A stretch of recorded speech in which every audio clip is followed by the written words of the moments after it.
Hey, what's up, guys? It's Christian again on the Expectations podcast. I'm here with Matt and Chris of the Poutine Brothers Food Truck. They're doing some amazing stuff. I mean, we connected off of the Asian Hustlers Network group, and I wanted to get them on because they're doing some amazing stuff. So, welcome to the show, guys. Christian, thanks Thank for you for having having us. us. Yes, sir. Cool. How's things going? I know this is kind of a hard time for a lot of food truck businesses. How are you guys dealing with everything that's going on and the protests and COVID and all that type of stuff? How's everything going? Oh man, it's going as good as it can be. I feel like we're getting dealt a curveball after curveball after curveball, but I get it. so is everybody else. You know, we're not Yeah. the only ones. So, food truck business, like I said, as good as it can be, it's a real struggle. Most of our services contain offices, establishments where people gather, like bars and events. So most of those for the time being are a wash for us. We don't really have any of those available to us.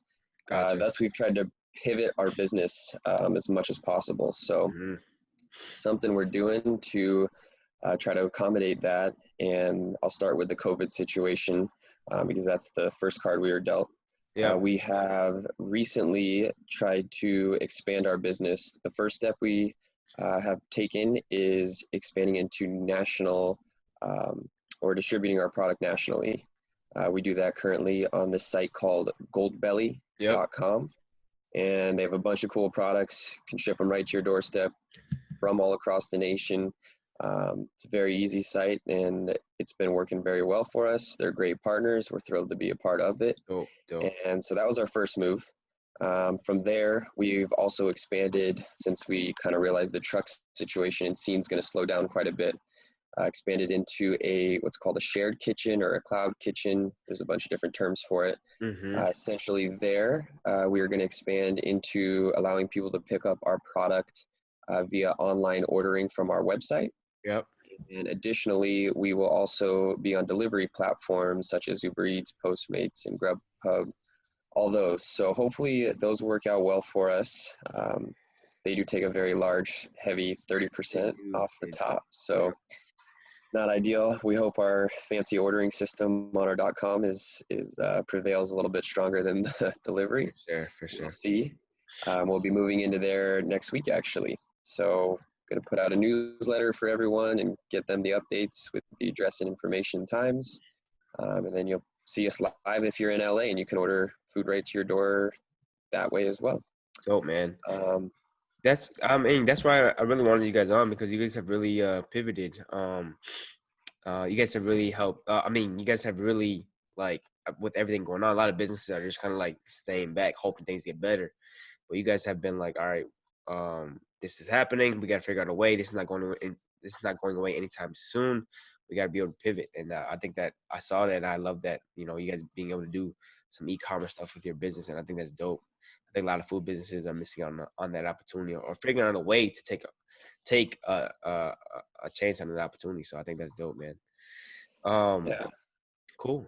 Well, let's go ahead. I'm sorry. Go ahead. I was just going to expand on your point. I think everyone's kind of in this together, and 100%. we're kind of trying to take the negative and turn it into a positive and pivot. And I think the cream will rise to the top. And if you can do your best to adjust to see what fits for your business, I think those are the people that are kind of going to prevail the most.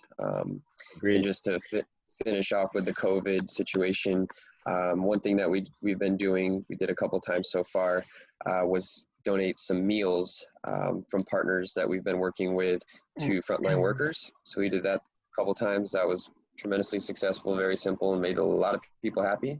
Cool. And then for all the Black Lives Matter situation and all that in LA, it's obviously probably seen everything that's going on TV. So we're going to try to support actually this weekend an LGBTQ rally up in the North Hollywood area.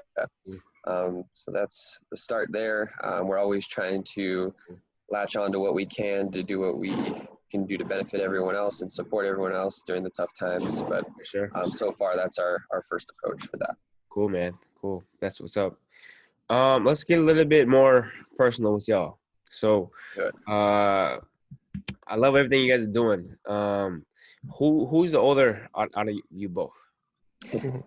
I am. Chris is. Oh yeah. Okay. Yeah. Dope. Dope. And tell us a little bit about like your childhood, like you guys growing up. Like were you guys always close?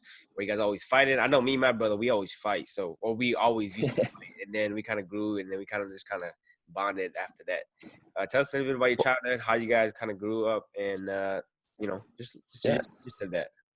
Matt, why don't you jump into Yeah, childhood and then I'll jump into the business side and how we yeah, got through definitely. that. Sure. We've always been close, and I think sports has kept us that way. Hmm. Um, Fighting, I think, comes along with that territory, Yeah. and just being competitive. Sure. For sure. Um, so yeah, we definitely have our battles, but at the end of the day, we're still brothers, and we're gonna get through this whole thing together. 100%. Childhood, yeah, our life revolved around sports. What did you guys Chris play? can Chris can expand on this one a bit, but he grew up playing hockey. I grew up playing baseball, Okay. and then everything under the sun in the front yard, everything that we could. Wiffle ball was a big one, but Yeah. Yeah. roller hockey, basketball, yeah. We And then we golf have a all the time.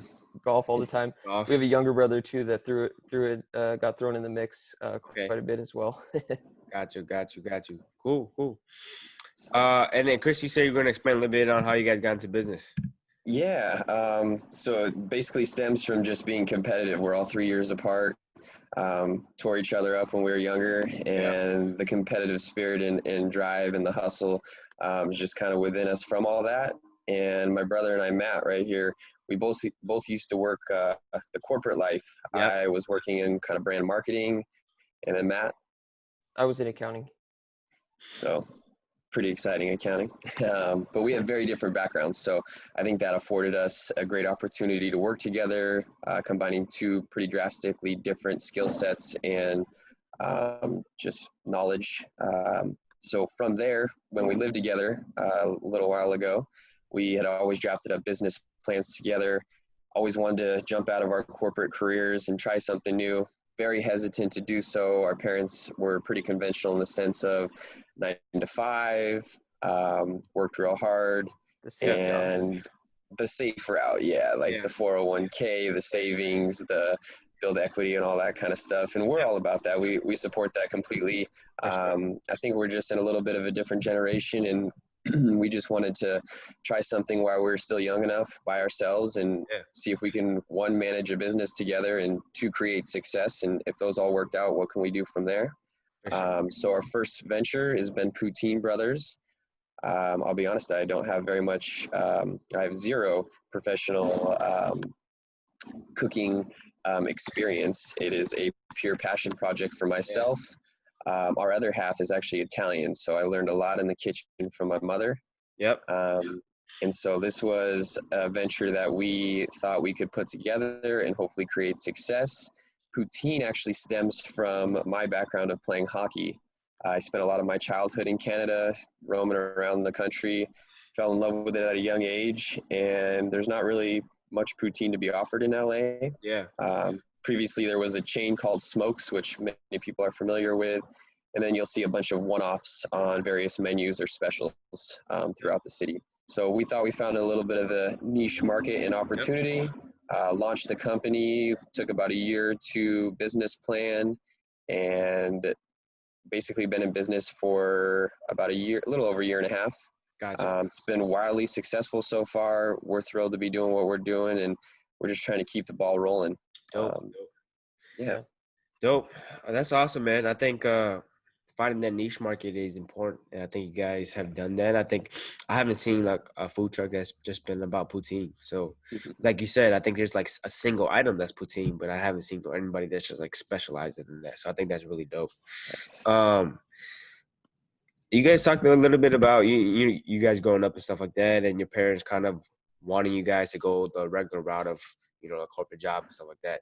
Talk about like your experience between you guys making that shift from corporate life to business, and your parents kind of like view on that. Did they kind of like push back on that, or were they really cool with it? Like, tell us a little bit about that. Matt, if you want to jump into that. Yeah, they were definitely a little hesitant. The idea, I think, when we started telling them our ideas and what we were trying to do, They Yeah. were like, okay. And then once we actually put in the notice that we were quitting our jobs and actually making a leap and doing it, I think they got a little nervous. But we at least came out of the gate swinging, and we were pretty successful on our first few months of work. So I think that relieved them, and then we continued our hard work, and they were, I think now they're at least pleased that uh, we're making a living on our own kind of thing. Yeah. Yeah, for sure. Yeah, I mean, I think that's the biggest thing for a lot of people, and just being able to get approval from the parents, especially coming from an Asian culture. Like Asian parents, they always have like their ideas of what they want their kids to have or to be, and jumping into business is something that's pretty hard, especially when, I mean, did your parents even know what food trucks were and stuff like that? I mean, some people these days jump to new businesses, the parents don't even know what they do. So were your parents aware of like what a food truck was and stuff like that? Yeah, definitely. I just don't think they knew the exact numbers or science behind it. Yeah, Chris and I, like we said, took about a year just to make sure we had all our ducks in a row. for sure. We didn't want to fall flat as soon as we opened, so we made sure we did our homework on the back end. But yeah, they were familiar with it in the food industry, obviously. But I think just starting our own company and not having that steady income was a little nerve-wracking for them. Oh, very nerve-wracking. And just to piggyback on what Matt said, we're from the San Francisco Bay Area, and my dad worked in tech. And so we both went I wouldn't say complete opposite, but definitely different directions than tech. Yeah, So yeah, that comfortable mindset of what they thought we were going to do with our careers and the direction we were going to go yep, got squashed at an early point. So, yep, but yeah, yeah. fully supportive and excited now. Yeah, Chris, what type of Yeah. industry were you in again? Brand marketing. Brand marketing. Okay, so I mean, I was gonna ask you guys, what did you guys attend college at? I went to Cal State Monterey Bay. Okay, And I went to Cal State Fullerton in gotcha. Orange County. What I think what's dope is like both of you guys you have the marketing, Chris, and then Matt has accounting. I think that meshes into it's just good.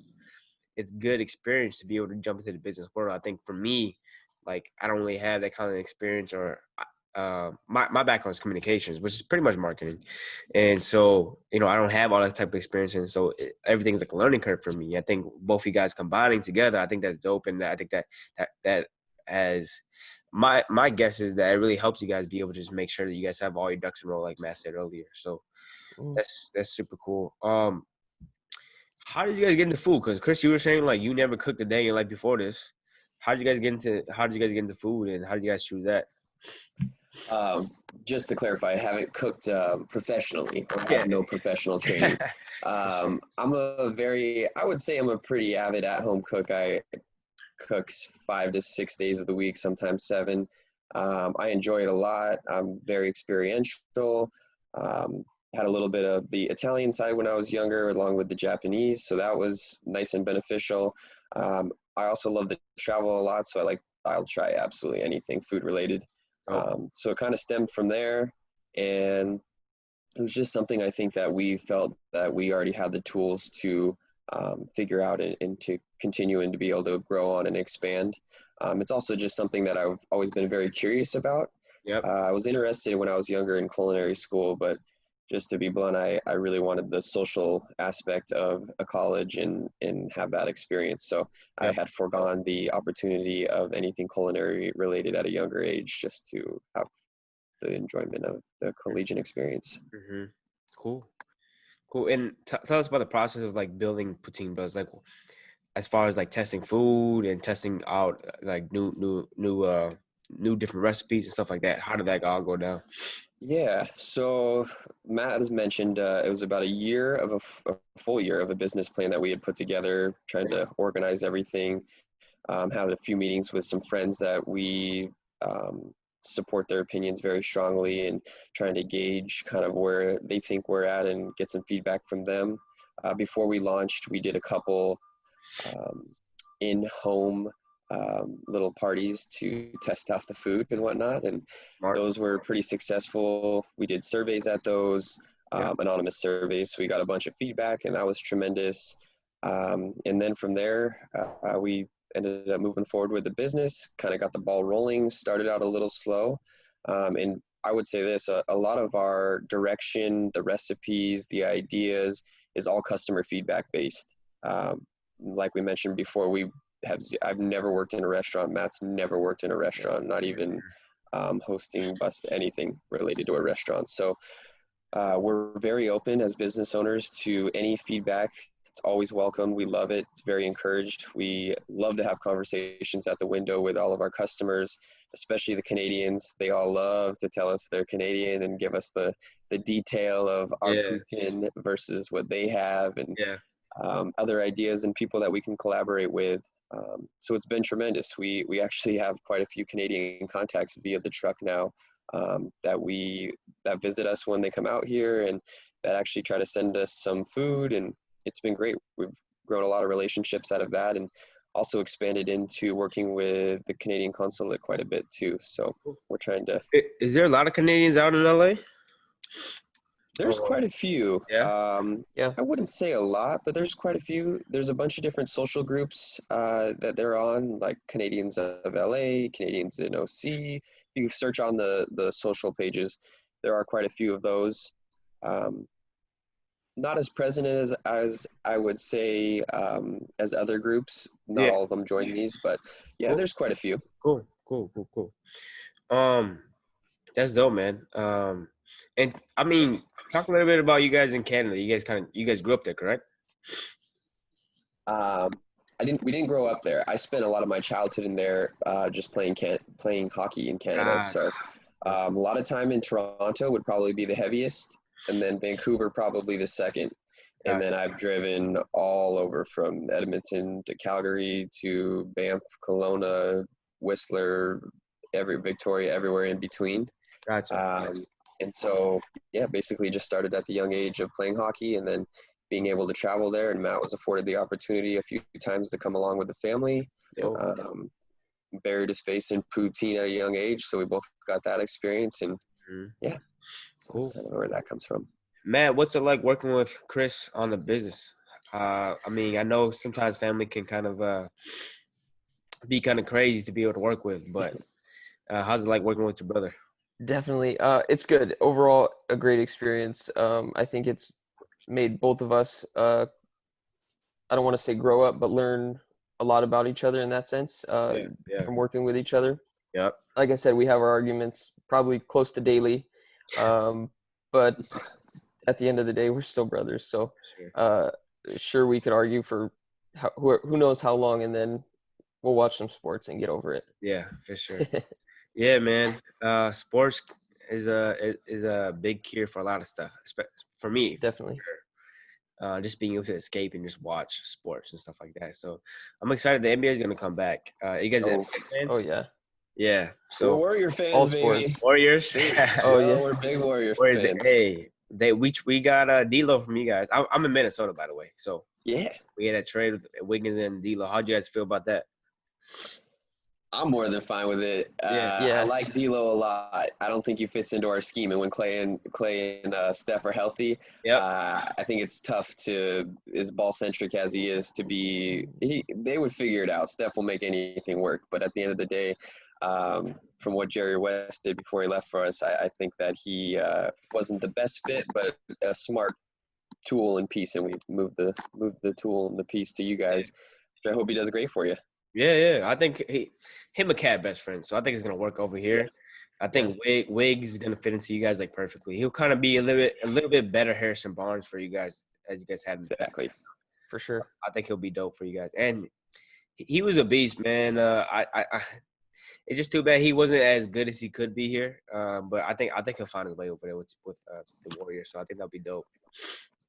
Yeah, I think that it'll help too, not having to take on maybe the role of being the number one and having all the eyeballs and the pressure. And now, you got a couple guys in front of you that hopefully will take that heat. Anytime you join some winners, man, it's going to be a lot better. So, for sure. So, you guys got the formula over there. Hopefully that translates over here. We'll see. Cool. But jumping back into everything else, what do you guys? I mean, like in today's atmosphere, everything's kind of going crazy every day. how do you guys stay inspired every day? How do you guys keep going every day? What keeps you guys going each and every single day? Matt, you want to start, and then I'll jump in.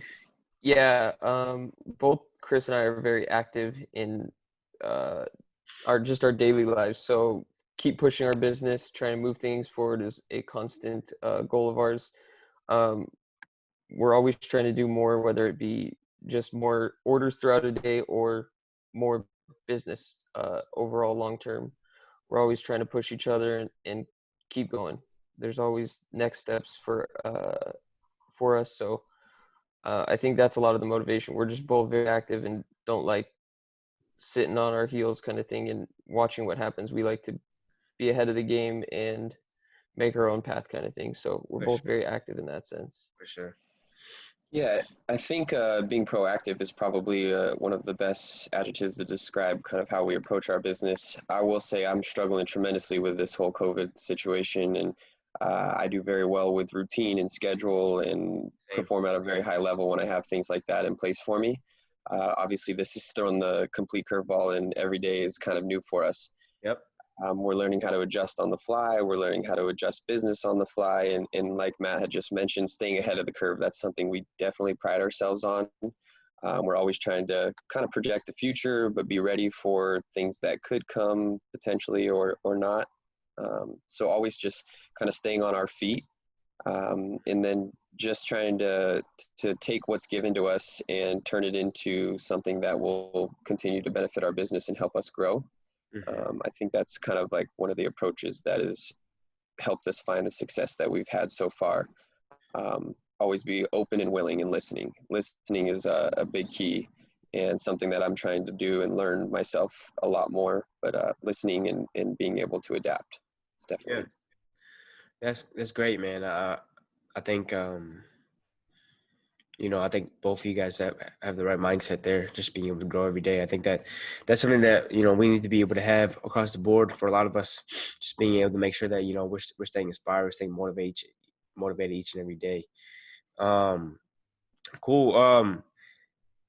Talk about a little bit about, like, I mean, you kind of said you were a routine type of guy. I kind of am too, Chris. Talk a little bit about you guys' routine every day. I'm sure you guys have to get the truck ready and all types of stuff. And how are you guys kind of how was your routine, and also how has that shifted with everything that's going on?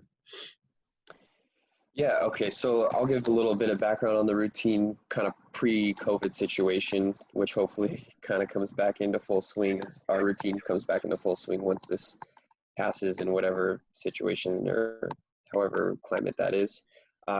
Waking up pretty early, get to the truck anytime between 7:38 Yep. in the morning, prepping food, getting ready for the day and for our shifts. Also being able to forecast what we have in the next day or two so we can properly purchase our products, and also get ahead and doing as much prep work as we can. From there, we will take off to go to a lunch shift typically. Those last anywhere from 11:30 till 2:30. Yep. Then we get a little break in between there, kind of reload, reset, get everything ready for dinner shift. That may be at a brewery or an apartment, anywhere from 3 to 5 hours, starting around 5, give or take. And then kind of just repeat. And that would be, I would say, the cycle like a Monday through Thursday kind of thing. Yep.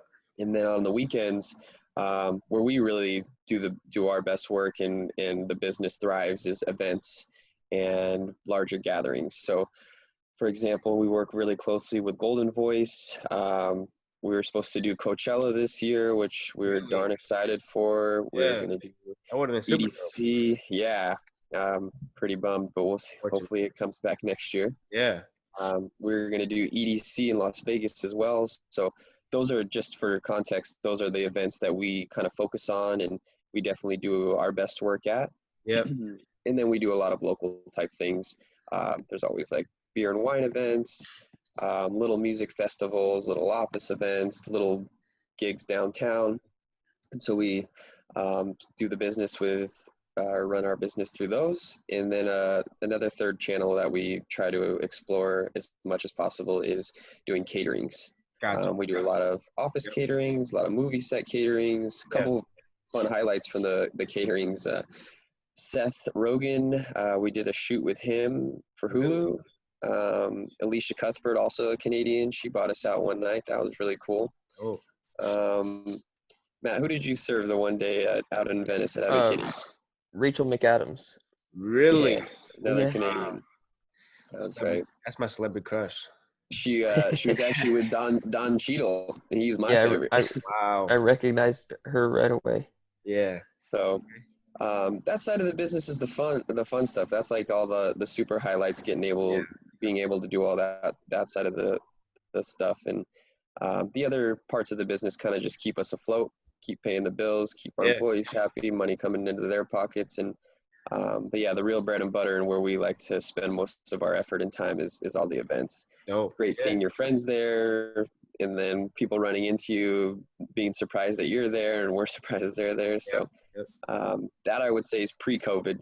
Yep. Current COVID situation, daily routine. I usually try to set my plan about a week out of what I will do to approach our business every day. That changes all day, every day, Yep. by the hour kind of thing. So adjusting on the fly is something that we've learned to do and be able to adapt to for the last 3+ months or so. Truck, I would say, is serving about 2 shifts, maybe 3 a week. So pretty light on that front. Yeah. That's also why we've expanded and pressed really hard on shipping nationwide, expanding into our shared kitchen and getting on the delivery apps, and just keeping our business not necessarily floating. We're trying to grow the business now via these other routes and gain a little more visibility within the LA market by having like kind of a standalone shop and being on these apps, and then also gain visibility in the national sense by being on Goldbelly and trying to Yeah. expand as much as we can through there. Yeah. Goldbelly is huge. I have one of my clients. He's on Goldbelly. He sells pizza. He created the first like dill pickle pizza. Oh, nice. Oh wow. Yeah. So it's pretty bomb. I don't even like pickles like that. So Yeah. and I'll still eat it. So it's pretty bomb. But yeah, he's on that, and he's just getting a tremendous amount of exposure to GoBelly. So I think that's Nice. a cool route. I mean, you guys talked about like a lot of cool events you guys have done, like, and you guys have gotten chances to be at Coachella, EDC. Obviously, that didn't fall through because everything going on. Talk a little bit about like the process there of booking those type of things, because I think a lot of people, they want that, but it's a little bit harder for them to just do that like randomly. Obviously, you have to have good food and good exposure at the same time. But talk a little about how you guys' experience with that. Great question. This is kind of in my wheelhouse. I learned at a young age about building relationships and business partners, and a lot of that stuff may not pan out right at the time being and when you have those conversations, but being able to build those relationships, negotiate, understand your business, and being able to support your partners, I think is kind of the approach that I take. I learned that in my very first job at Red Bull is being good to your partners and being able to support them. We're hustlers, and we really always like to shoot for the top, or basically we shoot for the moon every time. Yeah. So we approached Golden Voice. They work with this company called Best Beverage Company, who does basically all the logistics behind all their events. Reached out to them a few times, and right out of the gate, we knew deep down one of our goals was to get into Coachella. That was like the kind of like, okay, we've kind of made it moment / okay, we're definitely doing the right thing if we're being able to get into events to this scale. Yep. So it's a lot of relationship and network building, and it kind of just stems from us doing the initial reach outs, kind of slowly building a relationship, and then trying to show what type of services we provide at some of their smaller events. Yep. They loved working with us. We equally love working with them. They're great partners. And I'm just using the Golden Voice Best Beverage as the example right now.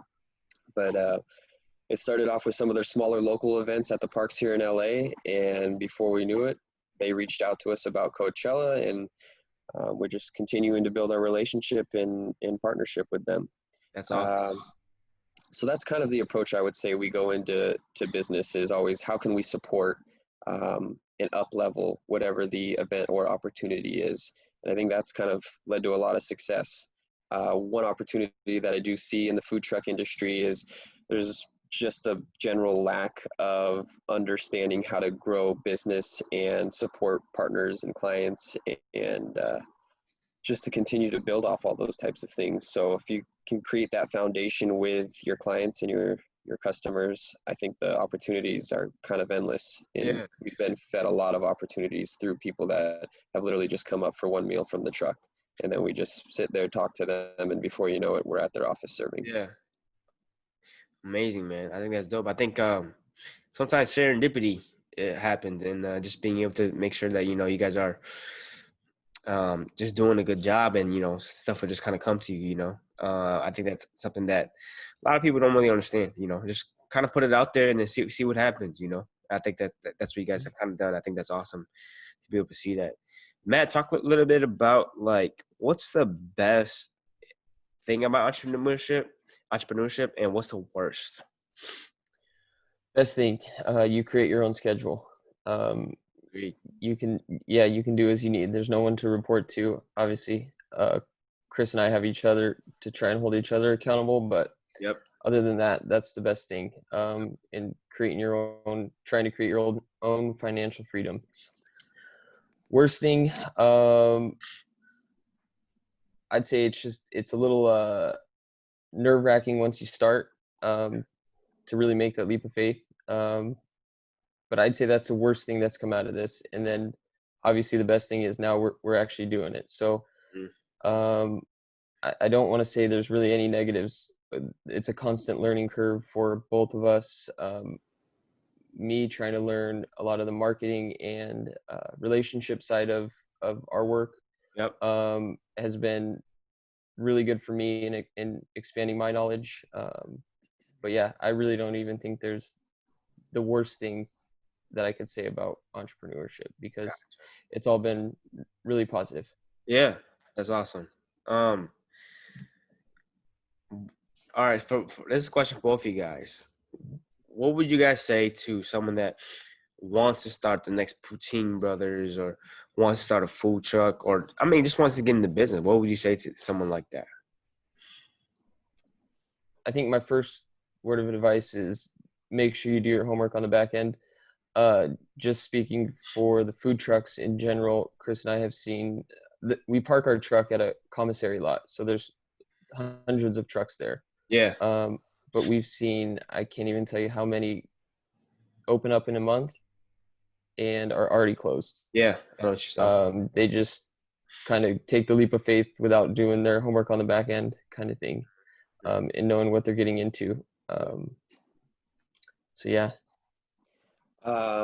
Let's see. So I would say someone that's interested in starting a food truck, to piggyback off what Matt said, definitely doing your homework. A business plan is very, very appropriate. Understanding, I think, how the overall, I want to say, system works. A lot of people, I think, the concept of a food truck's very simple. You pay rent or you buy a truck, you make food, you have your permits to go sell and your approvals, and you go make money. There's a lot of little intricate parts that are, I think, very key. Yep. A lot of the things that we do go through bookers. You can't really just go drive around and drive here, drive there. If you could do that kind of stuff, you're going to get blackballed in the industry very quickly. Yep. Trucks will definitely talk, and they know who's not playing fair.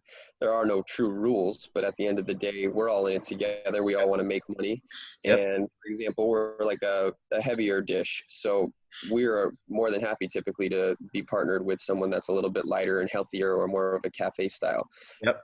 People that are looking for that food typically aren't looking for ours, and vice versa. So understanding that you guys are in it together and you guys should be able to benefit off each other in that sense, versus throwing 2 pizza trucks and 2 French fry trucks together, and then it's like just a dogfight. Yep. So I think understanding the business, doing your homework ahead of time is very important. Understanding the financials, I think, is the key, where I leaned on Matt quite a bit, where I'm also trying to educate myself very quickly as much as possible. But the financials are important. I think a lot of people just go out there thinking like, if we make 1,000 at this lunch and make 2,000 on the weekend at this brewery, and you do the rough math, sure, on paper you're great, but there is quite a large overhead. You have employees, You have food costs, and then a lot of people just never think to even factor in that there are fees to the people that book these spots for us. Yep. So those types of things are very important.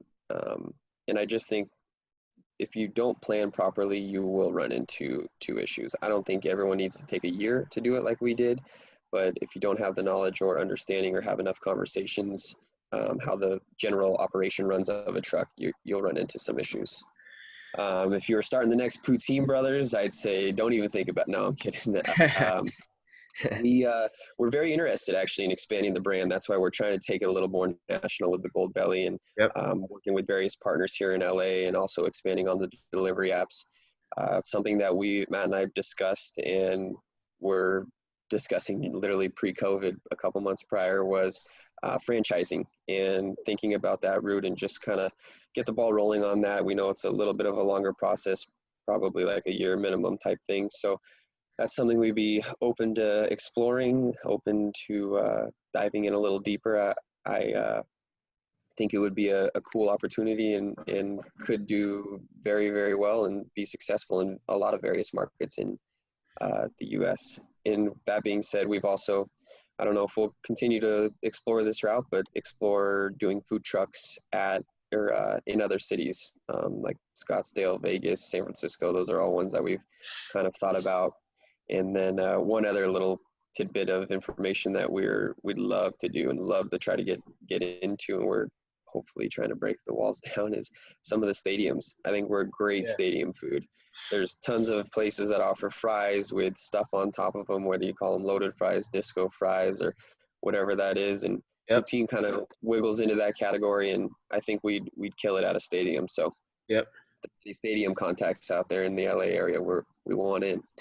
For sure. Dope, man. Well, thank you both for being on. I appreciate it. And when I'm out in LA, I'll definitely come out and see what's up with you guys. Maybe I'll order some on Gold Belly. And if you guys are watching, make sure to order some of their stuff on Gold Belly. Support these guys and what they're doing. What they're doing is amazing. They're giving back to the community. They're changing the game, and they're giving some great insights on what they're doing. So make sure to support these guys. And both of them are single, so make sure to hit the line if you want to be able to I don't know, but yeah. Anyways, appreciate it. Like I said, appreciate you guys being on, and hope to connect with you guys in person soon. Yeah, Christian, we just want to say thank you as well. Thrilled to be a part of this. Thrilled to be on the podcast.